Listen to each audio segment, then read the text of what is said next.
Yes. Question number ये अपना 4th number का क्वेश्चन है। ऑलरेडी 3 प्रॉब्लम्स हमारे Varignon theorem that is a coplanar non concurrent force system के ऊपर हमारे फिनिश हुए, मतलब कंप्लीट किए, और ये 4th नंबर का प्रॉब्लम है। और ये प्रॉब्लम यूनिवर्सिटी में, मुंबई यूनिवर्सिटी में दिसंबर 15 में ये क्वेश्चन आया था, मोस्ट इंपॉर्टेंट है। सो प्रॉब्लम क्या बोला है, find four forces and couple are acting on a plate. ये प्लेट आपको दिया है, यहां से ये प्लेट स्टार्ट हुआ है, ये प्लेट आपको दिया है, और यहाँ पे कितने फोर्सेस एक्ट हुए, 4, 1 2 और ये 3, और ये फोर्स है 4th। देन उसके बाद नेक्स्ट है एक कपल दिया है, 4 forces and couple are acting on a plate as shown in the figure. Determine resultant बोला है, resultant this term is denoted by R and locate बोला है। जब भी लोकेशन बोलते हैं तो आप लोगों को थीटा, उसके बाद x, उसके बाद x intercept and y intercept, इतने सारे पैरामीटर्स आपको फाइंड आउट करना पड़ता है, यहाँ पे करना पड़ेगा। ठीक है, तो पहला एपीडी ड्रॉ करते हैं। तो एपीडी कैसे ड्रॉ करने का, अभी पहले डायग्राम को देखने का। एक चीज हमेशा ध्यान में रखो, जब भी आपके हाथ में क्वेश्चन पेपर रहेगा तो क्वेश्चन पेपर में जो डायग्राम होता है वो एज इट इज आपके आंसर शीट में ड्रॉ करने का, ये पहला चीज बहुत इंपॉर्टेंट है। ठीक है, और उस डायग्राम को बोलने का APD, that is a free body diagram. ठीक है, जितना भी दिया है ना आपको क्वेश्चन पेपर में, वो एज इट इज किधर लिखने का, किधर ड्रॉ करने का, आंसर शीट पे ड्रॉ करने का, क्वेश्चन नंबर लिखने का, क्वेश्चन लिखने की जरूरत नहीं है। ठीक है, तो अभी मैं एपीडी ड्रॉ कर रहा हूं। ठीक है, तो एपीडी कैसे ड्रॉ करते हैं, एपीडी का मतलब क्या होता है, कोई फोर्स इंक्लाइंड होता है, कोई यूनिट बैलेंस नहीं रहते, उसको बैलेंस करो, इंक्लाइंड फोर्स है उसको रिजॉल्व करो, एंड देन कैलकुलेशन को स्टार्ट करने का। मतलब वो डायग्राम आपका स्टैंडर्ड, एक बार डायग्राम तैयार हुआ तो उसके बाद आपको कैलकुलेशन करना इजी जाएगा। ठीक है, तो हम लोग थोड़ा इधर देखने का, देखो यहाँ पे डायमेंशन एमएम में, एमएम, फोर्स है न्यूटन में, बट थोड़ा यहाँ पे जो एक कपल दिया है, बीच में जो कपल दिया है, कपल मीटर में दिया है, तो मैं क्या करता हूँ आपको यहाँ पे 40 इंटू मीटर का कन्वर्जन 10⁻³ अभी किस में हुआ, अभी 40 इंटू 10⁻³ ये है न्यूटन, मीटर का कन्वर्जन हुआ एमएम में। तो अभी इधर एक चेंजेस मैंने किया। ठीक है, देन नेक्स्ट है यहाँ पे जो 200 न्यूटन का फोर्स यहाँ पे एक्ट हुआ है, उसका यहाँ पे एंगल आपके पास नहीं है, तो पहला एंगल हम लोग फाइंड आउट करते हैं कि यहाँ पे एंगल कितना रहेगा ये। ठीक है, तो ये एंगल में यहाँ पे लिखता हूं, चलेगा। इस एंगल को मैं बोलता हूं अल्फा। तो first of all calculate alpha. तो अल्फा कैसे कैलकुलेट करेंगे, तो सिंपल है, वर्टिकल, इस यहाँ पे ट्राइंगल बना के दिया है, देखो आपको ये ट्राइंगल है, ये ट्राइंगल को पहले ड्रॉ करने का हिंट दिया है आपको कि ट्राइंगल, ये अल्फा, क्लियर। इस ट्राइंगल का हॉरिजॉन्टल डिस्टेंस है 4, वर्टिकल डिस्टेंस है 3, ये है right angle. So alpha that is a tan alpha is equal to opposite side क्या रहेगा 3, एडजेसेंट साइड रहेगा 4, then alpha is equal to tan inverse 3/4, then आपको मिलेगा alpha. Alpha is equal to, alpha का value मिलेगा 36.86। जब आप कैलसी पे कैलकुलेशन करेंगे तो आपको ये वैल्यू मिलेगा। ठीक है, 36.86।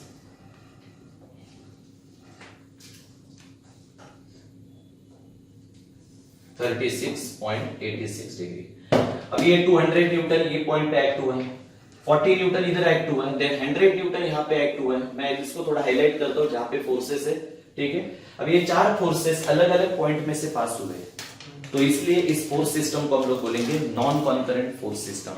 नॉन कॉन्करेंट क्यों, क्योंकि all forces are passing through a different point in given force system. ठीक है, सो ये कपल ए 40 न्यूटन मीटर था, उसको मैंने एमएम में कन्वर्ट किया। कैसे किया, वैल्यू को मल्टीप्लाई बाय 10⁻³ किया, देन उसके बाद 300 mm, उसके बाद ये डिस्टेंस है 300 mm, ये 200 mm है, यहाँ पे 40 न्यूटन का फोर्स है। डायग्राम को थोड़ा रीड करते हैं पहले, 200 mm। तो चलो एक बार मेरा एफबीडी तो जनरेट हुआ, थोड़ा सा इसको हाईलाइट करते हैं, ये 40, ये 100, देन उसके बाद ये 80 और ये 200। तो 200 को रिजॉल्व करना पड़ेगा, वो किस तरह से रिजॉल्व करेंगे, इसको मैं अभी रफ करता हूं। तो मेरे पास ये एंगल तो है, ये एंगल है मेरा 36.86, ये एरो टुवर्ड्स ओरिजिन है, ये पॉइंट पे, क्लियर। तो इसलिए ये वाला जो फोर्स है हॉरिजॉन्टल, मतलब 200 का हॉरिजॉन्टल कंपोनेंट होगा 200 cos 36.86, देन नेक्स्ट ये वर्टिकल कंपोनेंट रहेगा 200 sin 36.86 ये हुआ मेरा एफबीडी। अब एफबीडी के बाद मेरे को बोला है determine that is a resultant. Resultant find out करने का एक फॉर्मूला है, वो formula that is a step number 1 मैं इसको बोलता हूं टू फाइंड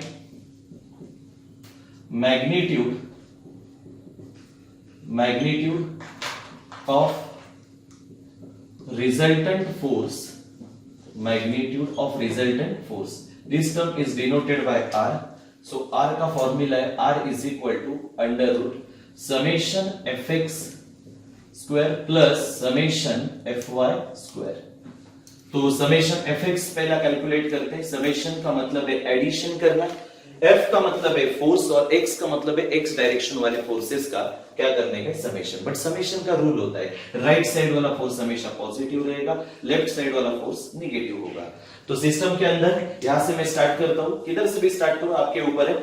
ये जो 200 न्यूटन का फोर्स है इसका ये horizontal component right side act हो रहा है 200 cos 36.86 200 cos 36.86 ये राइट साइड एक्ट हो रहा है।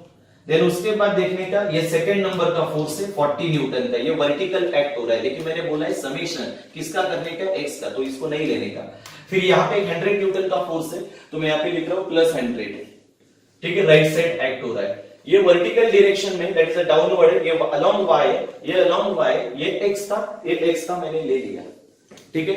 अब ये समेशन fx करने के बाद समेशन fx इक्वल टू आपको एक आंसर मिलेगा जब इसका कैलकुलेशन आप करेंगे तो समेशन fx का वैल्यू 260.02 260.02 न्यूटन, ये है समेशन fx। अभी नेक्स्ट है समेशन fy। समेशन का मतलब है एडिशन करना, किसका करना, फोर्स का, कौन से डायरेक्शन वाले, y वाले डायरेक्शन वाले, उसका एक एडिशन का एक रूल होगा, upward positive, downward negative. Upward वाला फोर्स देखो यहाँ पे, डाउनवर्ड वाला फोर्स देखो, y डायरेक्शन वाला दिख रहा है एक, y डायरेक्शन वाले फोर्स 2, देन उसके बाद y डायरेक्शन वाला फोर्स। अब ये तीनों को अपने को क्या करने का है summation according to this rule. So ये डाउनवर्ड है तो पहले हम लोग लिखते हैं डाउनवर्ड 200 sin 36.86, देन यहां से निकले हम लोग, यहाँ पे एक फोर्स मिला, ये अलोंग y एक्सिस है तो लेना चाहिए पड़ेगा अपवर्ड डायरेक्शन में, इसलिए पॉजिटिव होगा। देन ये हॉरिजॉन्टल फोर्स है इसको नहीं लेने का, देन डाउनवर्ड वाला फोर्स है -80, देन इक्वल टू आपको आंसर मिलेगा समेशन fy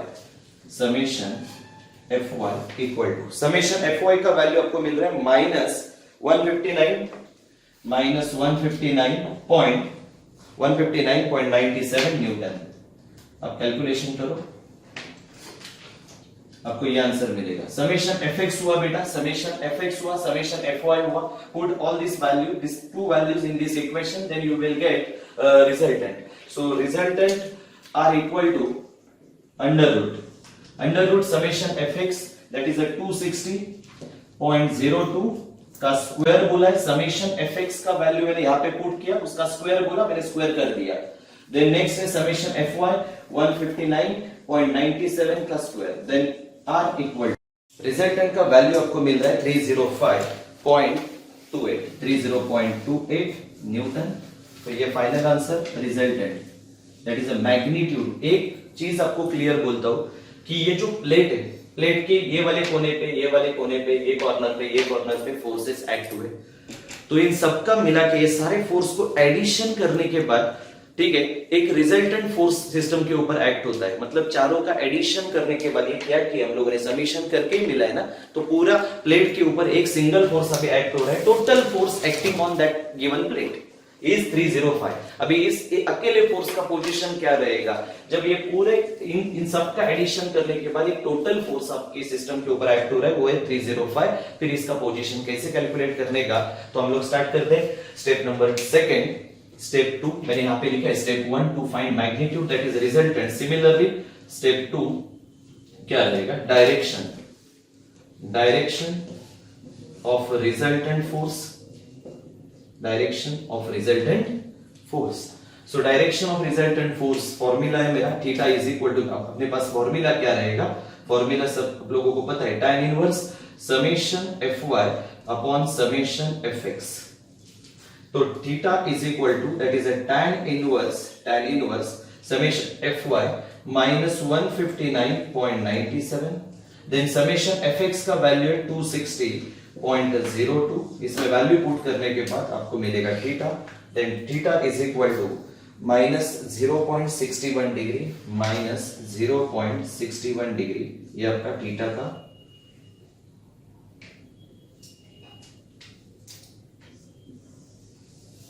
वैल्यू है। Step number 3, step 3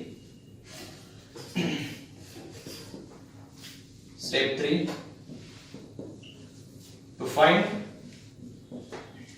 position of resultant force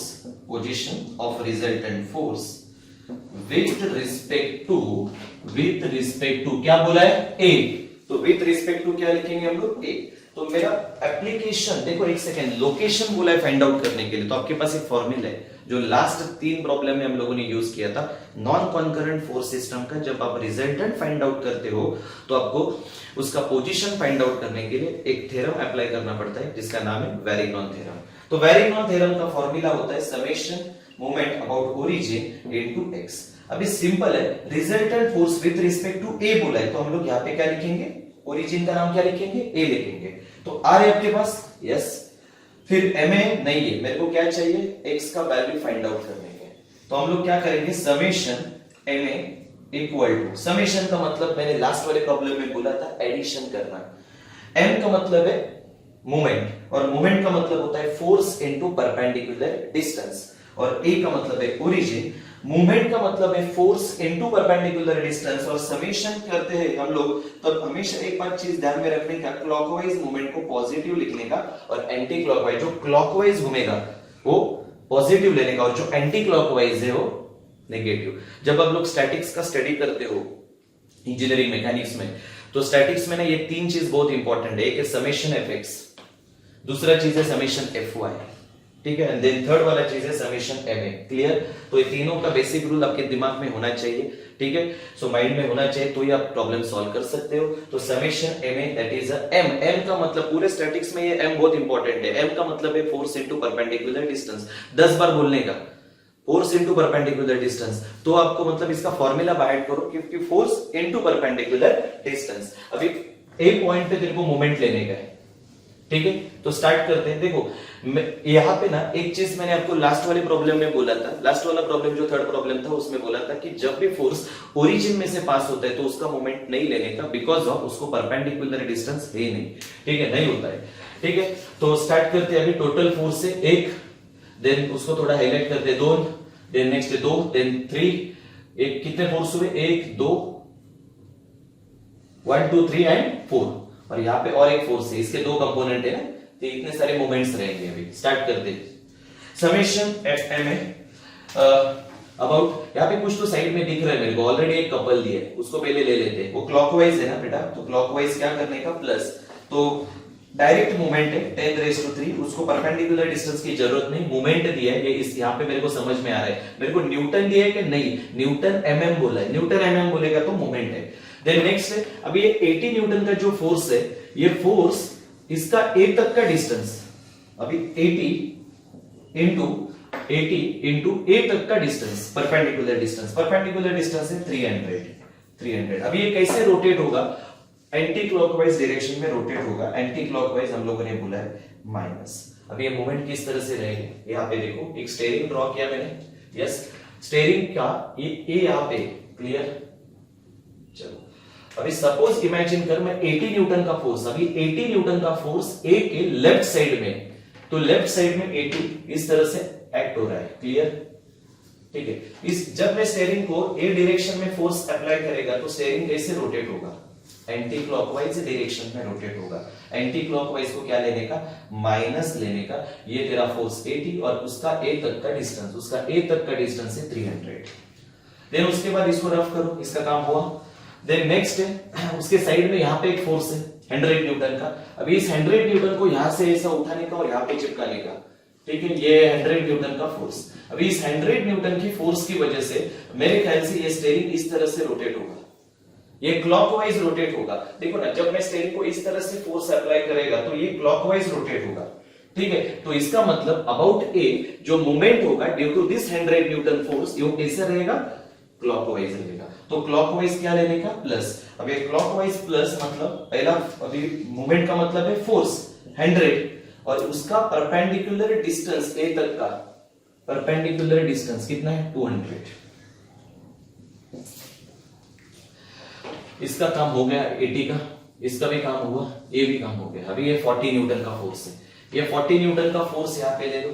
अभी मैंने यहाँ पे 40 न्यूटन का फोर्स अप्लाई किया, तो अभी S2 ये जो स्टेयरिंग है रोटेट होगा एंटी क्लॉकवाइज में, एंटी क्लॉकवाइज में। इस 40 का ए तक का डिस्टेंस, ये 40 का ए तक का डिस्टेंस, ए तक का डिस्टेंस कितना है, 200। सो 40 इंटू 200 एंटी क्लॉकवाइज, इसलिए माइनस 1 2 3 4 ये हो गया। अभी इसके दो फोर्सेस से इनका मोमेंट लेने का। अभी ये वाला जो फोर्स है बिकॉज ऑफ ये 200 न्यूटन के दो कंपोनेंट है, एक एक्स कंपोनेंट और दूसरा वाई कंपोनेंट। अब ये 200 cos 336 ये पास हो रहा है यहां से, बराबर है। तो इसका ए तक का डिस्टेंस क्या होगा, तो 200 देखो 200 cos 36.86 200 cos 36.86 इनटू इसका, अभी देखो ना मोमेंट का मतलब है फोर्स, अभी फोर्स इधर है, इनटू परपेंडिकुलर डिस्टेंस ए तक का कितना है, उस फोर्स का ओरिजिन तक का डिस्टेंस क्या है, 200। सो 200। अब ये रोटेट कैसे होगा, रोटेट अभी ये देखो ये फोर्स है यहाँ पे, ये फोर्स है, कौन सा फोर्स है, 200 cos 36.86 उसका ए तक का डिस्टेंस। अब ये रोटेट कैसे होगा, again anticlockwise. Then next है ये 200 sin 36.86 इसका ए तक का डिस्टेंस, 200 sin 36.86 इनटू ए तक का डिस्टेंस 600। अभी सारे मोमेंट्स तो मैंने ले लिए, अभी ये रोटेट होगा एंटी क्लॉकवाइज डायरेक्शन। अभी ये सब मोमेंट एक सब फिर से मैं रिपीट कर रहा हूं। मेरे को बोला है कि ये जो रिजल्टेंट है, इस रिजल्टेंट का पोजीशन फाइंड आउट करो ए तक का। तो पोजीशन फाइंड आउट करना है ए तक का, तो मेरे को समेशन एमए करना पड़ेगा। तो समेशन का रूल क्या रहेगा, clockwise movement positive, anticlockwise negative रहेगा। एम का मतलब है फोर्स इनटू परपेंडिकुलर डिस्टेंस, ए का मतलब है ओरिजिन। तो दिमाग में एक ही चीज लेके आने का कि फोर्स इनटू परपेंडिकुलर, तो परपेंडिकुलर डिस्टेंस किधर तक लेके आने का, किधर तक काउंट करने का, ए तक। ठीक है, तो जिधर मूवमेंट बोले ना उधर तक का काउंट करने का। देखो अभी ये स्टीयरिंग का छोड़ दो कंसेप्ट, अभी सिंपल, अभी ये तक का बोलेगा। देखो ये 100 है, ये 100 न्यूटन का फोर्स यहाँ पे, ये 100 न्यूटन का फोर्स है, दिस इज अ फोर्स, और इसका परपेंडिकुलर डिस्टेंस ए तक का, सपोज 100 इनटू परपेंडिकुलर डिस्टेंस दिख रहा है कितना है, 200। अभी ये मूवमेंट हुआ, तो अभी अबाउट ए कैसे रोटेट होगा, क्लॉकवाइज हो गया। अभी स्टीयरिंग की जरूरत नहीं है। फिर से नेक्स्ट, ये 40 न्यूटन का फोर्स इस तरह से पास हो रहा है, बराबर है। उसका ए तक का डिस्टेंस कितना रहेगा, सपोज ये 40 लिखता हूं मैं यहाँ पे, और इसका परपेंडिकुलर डिस्टेंस ए तक का 200। अभी ये कैसे रोटेट होगा, anti clockwise. About A rotate होते, जब भी कोई फोर्स अप्लाई करते, स्टीयरिंग के ऊपर फोर्स अप्लाई करते, तो स्टीयरिंग कैसे रोटेट होता है, ऐसा अबाउट सेंटर रोटेट होता है। तो ये जितने सारे फोर्स है ये अबाउट ए रोटेट होंगे। देन 80 वाला फोर्स है, तो 80 उसका परपेंडिकुलर डिस्टेंस लेने का ए तक का कितना डिस्टेंस रहेगा, 300। ये 300 डिस्टेंस है। अभी ये कैसे रोटेट होगा, अबाउट ए के लिए कैसे रोटेट होंगे, तो ये टेक्निक भी बहुत इंपॉर्टेंट है। देन नेक्स्ट वाला टेक्निक ऐसा है कि 200 cos 36 ऐसे जा रहा है, तो अबाउट ए के लिए कैसा रोटेट होगा, एंटी क्लॉकवाइज। तो 200 cos 36 इनटू ये परपेंडिकुलर डिस्टेंस, मतलब इस फोर्स का ए तक का परपेंडिकुलर डिस्टेंस। देन नेक्स्ट है ये 200 sin 36 है, तो ये इसका ए तक का डिस्टेंस कितना होगा, 600। तो अबाउट ए के लिए कैसे रोटेट होंगे, एंटी क्लॉकवाइज। तो ये काउंट करते चेक करते पहला, और ये तो अपने पास ऑलरेडी है clockwise. Then -80 into 300, -80 anticlockwise minus, clockwise positive, anticlockwise negative, anticlockwise negative, anticlockwise negative. चलो काउंट करते, -80 इनटू 300। देन 100 इनटू 200 है कि अपने पास 100 इनटू 200 प्लस है। Then next है 40 into 200 है क्या, चेक करो, 40 into 200 है anti clockwise minus. Then 200 cos 36 and 200 sin 36 into 200 into 600 into 200 मतलब ये 200 और into 600 बोलेगा। परपेंडिकुलर डिस्टेंस का मतलब क्या होता है, जब फोर्स हॉरिजॉन्टल है तो डिस्टेंस वर्टिकल काउंट करने का। जब फोर्स वर्टिकल है तो डिस्टेंस हॉरिजेंटल काउंट करने का बहुत सारे तरीके मैंने बताए, होप्स आपको समझ में आया रहेगा। ठीक है, इसका कैलकुलेशन करने के बाद आपको आंसर मिलेगा summation MA equal to -75.98 summation MA equal to -75.98 into 10⁻³ newton mm calculation करके एक बार देख लो ये। देन उसके बाद मेरे पास एक फॉर्मूला है summation MA equal to R into X. इसका वैल्यू मैं यहाँ पे पुट करेगा तो लास्ट टाइम मैंने बोला था कि ये नेगेटिव साइन इंडिकेट क्या कर रहा है कि मूवमेंट कौन सी डायरेक्शन में, मतलब इसके ऊपर ये जो प्लेट है, प्लेट के ऊपर ड्यू टू रिजल्टेंट फोर्स जो मूवमेंट एक्ट हो रहा है वो एंटी क्लॉकवाइज डायरेक्शन में एक्ट हो रहा है। ठीक है, ये हम लोगों ने एनालिसिस किया तो 75.98 into 10⁻³ इक्वल टू R का value is R I think 305.28 already found 28 then into x आपको चाहिए x, ये जो x है ये पोजीशन रहेगा, मतलब ये डिस्टेंस हम लोग फाइंड आउट कर रहे हैं फ्रॉम ओरिजिन, तो x का वैल्यू आ रहा है 248.45 mm from origin. So origin का नाम है A।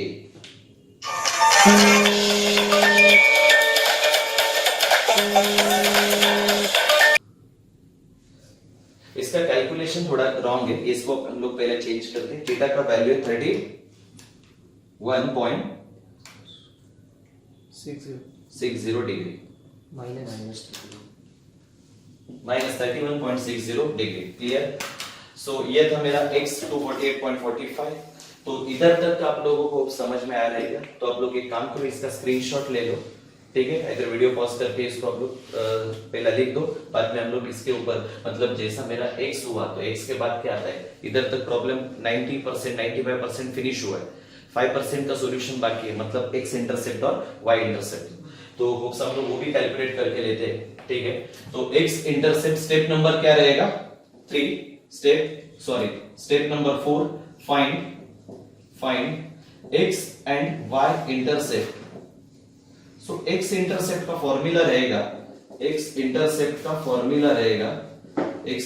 का इज इक्वल टू क्या फॉर्मूला है x इंटरसेप्ट का, तो लास्ट वाले जितने सारे प्रॉब्लम्स हम लोगों ने Varignon's theorem non concurrent force system के लिए, उसमें हम लोगों ने बोला था कि समेशन अबाउट ओरिजिन अपॉन जब x रहेगा तो यहाँ पे y लेने का, तो समेशन MA का value -75.98 into 10⁻³ divided by summation FY का वैल्यू -159.97, देन आपको मिलेगा x इंटरसेप्ट का वैल्यू 474.96 mm। आपका कैलकुलेशन और मेरे कैलकुलेशन में कुछ डिजिट्स का भी फर्क हो सकता है, तो कॉन्सेप्ट के ऊपर फोकस करो, कैलकुलेशन तो आपको कैलकुलेशन में मिलेगा ही मिलेगा। ठीक है, सो y इंटरसेप्ट कैसे कैलकुलेट करेंगे, तो डायरेक्ट कैलकुलेट करता हूं y इंटरसेप्ट क्या रहेगा, जब यहाँ पे समेशन MA अपॉन जब इधर y होगा तो आप लोग क्या करेंगे समेशन fx, इसके अंदर वैल्यू पुट कर समेशन MA का वैल्यू -75.98 10⁻³ और समेशन fx का वैल्यू है 260.02, then you will get y intercept 292.2 mm। ये था आपका पूरा का पूरा सॉल्यूशन। देन इसके बाद आपको ये डायग्राम जैसे हम लोगों ने एमबीडी बनाया था, तो एग्जैक्टली आर कहाँ पे रहेगा, इधर रहेगा, यहाँ पे रहेगा, प्लॉट करते हैं हम लोग, एक को ओरिजिन लेके प्लॉट करते हैं। ठीक है, सो थैंक यू।